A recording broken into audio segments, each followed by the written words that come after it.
Hello மக்களே! கார்த்தி ரேவதி செம்ம இன்ட்ரெஸ்டிங்கா போயிட்டுருக்கு.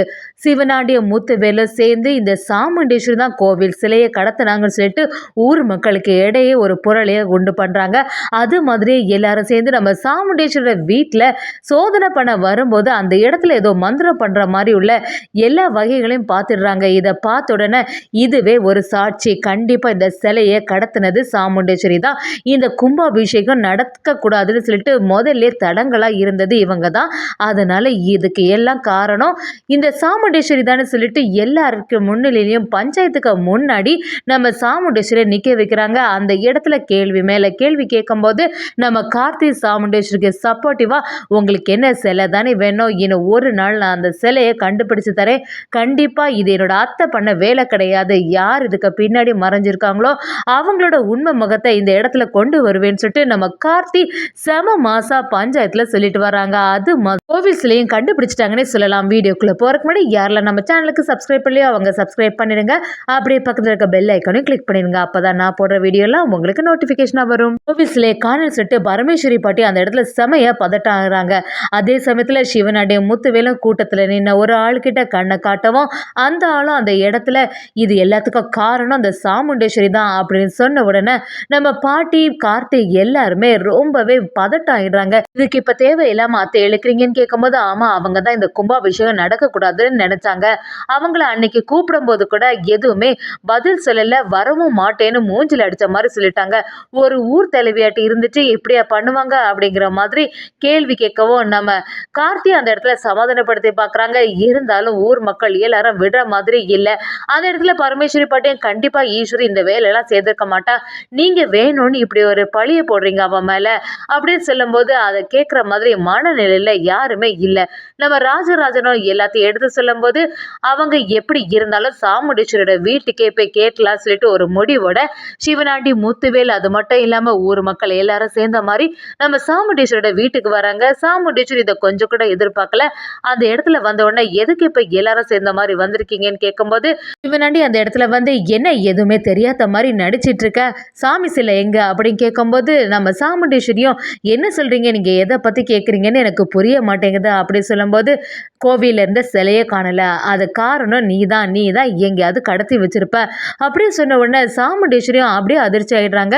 எதுக்கு இப்ப தேவையில்லாம என் பேரை இழுக்கிறீங்க, எனக்கும் எதுக்கும் எந்த சம்மந்தம், நான் தான் அந்த கோவிலுக்கே வரப்போகுதுன்னு சொல்லியாச்சுல, அதுக்கப்புறமா எதுக்கு அந்த சிலை காணாம போனதுக்கும் எனக்கும் எந்த சம்மந்தமே இல்லை அப்படின்னு சொல்லும்போது ஊர் மக்கள்ல உள்ளவங்களும் நீங்க தான் இந்த கும்பாபிஷேகம் நல்லபடியா நடக்கக்கூடாதுன்னு நினைச்சீங்க, ஏற்கனவே உங்க ரெண்டு குடும்பத்துக்கு மேல இருக்க பகையை வச்சு எப்படியாவது பரமேஸ்வரி பாட்டியை பழி வாங்கணும்னு சொல்லிட்டு நீங்க இந்த சிலையை கடத்தி வச்சிருக்கலாம்ல அப்படின்னு கேட்கும்போது சாமுண்டேஸ்வரியும் அவ்வளோ கீழ்த்தரமான வேலையெல்லாம் நான் பண்ணக்கூடிய ஆள் இல்லை, இன்னுமா என் மேல நீங்க நம்பிக்கை இல்லாம இருக்கீங்க, கண்டிப்பா இந்த சிலை என்கிட்ட இல்லை, நீங்க சொன்னா நம்புங்கன்னு சொன்னாலும் ஊர்ல உள்ளவங்களும் சிவனாண்டி முத்துவேலும் கேட்குற மாதிரி இல்லை. இதெல்லாம் பார்த்துட்டு இருந்த சந்திரகலாவுக்கு பயங்கரமா சந்தோஷம் ஆகுது. நம்ம நினைச்ச மாதிரி நடக்குது, அக்கா இந்த இடத்துல அவமானப்பட்டு நிற்க இதுதானே நம்ம இத்தனை நாளா எதிர்பார்த்துட்டு இருந்தோம், இப்போவாது நம்ம நினைச்ச பிளான் படியே நல்லபடியாக நடக்கணும்னு நினைக்கிறாங்க. இன்னொரு சைடு பார்த்தீங்கன்னா சிவனாண்டியும் முத்துவேலும் விடுற மாதிரி இல்லை, எப்படி இருந்தாலும் சிலை இந்த வீட்டில் தான் இருக்க போது தேடி கண்டுபிடிக்க வேண்டியதான்னு சொல்லிட்டு எல்லா இடமும் தேடுறதுக்கு ரெடி ஆகுறாங்க. சாமுண்டீஸ்வரி அந்த இடத்துல வந்து எவ்வளோ தைரியம் தான் என்னோட வீட்டில் வந்து இப்படி தேட ஆரம்பிப்பீங்க, நான் தான் சொல்கிறேன்ல அதை எடுக்கலைன்னு, என்ன இருந்தாலும் அவங்க தேடும்போது ஒரு இடத்துல வெளியில் ஏதோ மந்திரம் பண்ணக்கூடிய பொருட்கள் எல்லாத்தையும் பார்த்துடுறாங்க. அப்போ இது என்னது, நீ தான் கண்டிப்பாக இந்த சிலையை எடுத்திருக்கேன்னு இதுலேருந்தே தெரியலையா, சிலையை எடுத்து வச்சு ஏதோ ஒரு மாந்திரிகம் பண்ணியிருக்க, என்ன விஷயம் அப்படின்னு விசாரிக்கிறாங்க. சாமுண்டேஸ்வரியும் இந்த பொருட்கள் எல்லாம் எப்படி வந்துச்சுன்னு எனக்கு சுத்தமாக தெரியாது, யாரோ இதை சதி செயல் பண்ணியிருக்காங்க, எனக்கும் இதுக்கும் எந்த சம்மந்தமும் இல்லை அப்படின்னு சொல்கிறாங்க. இதை கேட்ட சிவனாண்டியா என்ன இதெல்லாம் எங்களை நம்ப சொல்றியா, கண்டிப்பாக இந்த வீட்டில் தான் எங்கேயோ சிலை மறைஞ்சிருக்கு, ஒழுங்கு மரியாதையா சொல்லிட்டு இல்லைனா உன்னை சும்மாவே விட போகிறதில்ல அப்படின்னு சொல்லவும் நம்ம சாமுண்டேஸ்வரி நான் தான் எடுக்கலைன்னு சொன்னாலும் நீ கேட்க போகிறதே இல்லை, உன்னால் முடிஞ்சதை பார்த்துக்கோன்னு சொல்லிடுறாங்க. நம்ம கார்த்தி அந்த இடத்துல அத்தை தான் சொல்கிறாங்கல்ல அவங்களுக்கும் எதுக்கும் எந்த சம்மதமும் இல்லைன்னு, சரி இப்போ வீட்டை விட்டு வெளியில் போங்கன்னு சொல்லும்போது சிவனாண்டி எதுனாலும் பஞ்சாயத்தில் பார்த்துக்கலான்னு சொல்லிட்டு கிளம்பிடுறாங்க. சிவனாண்டி முத்துவேலும் நம்ம சாமுண்டேஸ்வரியை பஞ்சாயத்தில் கம்ப்ளைண்ட் பண்ணி விடுறாங்க. இவங்க தான் இந்த சாமி சிலையை கடத்தி வச்சிருக்காங்க, ஏற்கனவே இந்த பரமேஸ்வரோட குடும்பத்துக்கும் அவங்களுக்கும் ஆகாது, அந்த பகையை மனசில் வச்சு வச்சுட்டு இந்த கும்பாபிஷேகம் நல்லபடியாக நடக்கக்கூடாதுன்னு நினச்சிட்டு இருந்தாங்க. அதுக்கு என்ன வழின்னு யோசிச்சிருப்பாங்க. அப்போ இந்த சிலையை கடத்தினா நடக்காதுன்னு சொல்லிட்டு அந்த சிலையை எங்கேயோ மறைச்சி வச்சுட்டாங்கன்னு சொல்லிடுறாங்க. இதை கேட்ட விரும்பணும், ஆமாங்க இவங்க சொல்கிறது எல்லாமே சரிதான், நான் தான் ஏற்கனவே பார்த்துருக்கேன்ல, போன கும்பாபிஷேகத்துக்கும் இவங்க வேண்டா வெறுப்பாக தான் வந்தாங்க, அதனால தான் தடங்கல் பட்டு இந்த வாட்டி இப்படி ஒரு சிலை காண போகிறதுக்கு இவங்க தான் காரணம், இது எல்லாமே அபசகுணமாக இருக்குது, இப்படிப்பட்ட சூழ்நிலையில் எப்படி கும்பாபிஷேகத்தை நடத்த முடியும், கும்பாபிஷேகம் நல்லபடியாக நடந்தால் தான் நம்ம ஊரில் எல்லாமே சிறப்பாக நடக்கும், இதுக்கு இடையில என்ன பண்ணுறதுன்னு சொல்லிட்டு வெறுமனும் அதுக்கு ஏற்றவாறு பேசிகிட்டு இருக்காங்க. சாமுண்டேஸ்வரி அந்த இடத்துல வந்து எனக்கும் இதுக்கு எந்த சம்மந்தமும் இல்லை, நான் எதுக்கு கோவில் சிலையை கடத்த போகிறேன், எனக்கும் அவங்களுக்கும் 2 குடும்பத்துக்கும் பிரச்சனை இருக்குது, எல்லாமே உண்மைதான், அதுக்காக சாமி சிலையெல்லாம் கடத்தக்கூடிய ஆள் நான் கிடையாது, வேணும்னா இந்த மாதிரி சிவராண்டி முத்துவேல் பட்ட ஆட்கள் தான் கடத்தியிருப்பாங்க அப்படின்னு சொல்லும்போது சிவராண்டி அந்த இடத்துல டென்ஷன் ஆகுறாங்க. எதுக்கு தேவையில்லாமல் என் பேரை இழுக்கிறீங்க, நான் கண்டிப்பாக இந்த மாதிரிலாம் செய்ய மாட்டேன்னு சொல்கிறாங்க.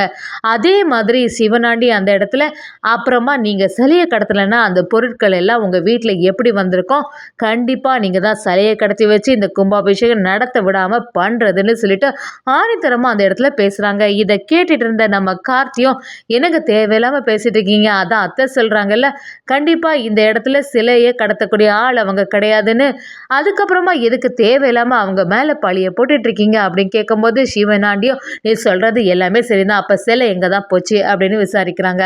அதுக்கு கார்த்தியும், எனக்கு கொஞ்சம் அவகாசம் கொடுங்க, அந்த டைமுக்குள்ளே நான் கண்டிப்பாக சிலையை யார் கடத்தினாங்களோ அவங்கள கண்டுபிடிச்சி இந்த இடத்துல நிப்பாட்டுறேன், அது மட்டும் இல்லாமல் அந்த கோவில் சிலையும் கரெக்டான டைமில் உங்ககிட்ட வந்து சேரும் நம்ம கார்த்தி மாஸ் அந்த இடத்துல சொல்கிறாங்க.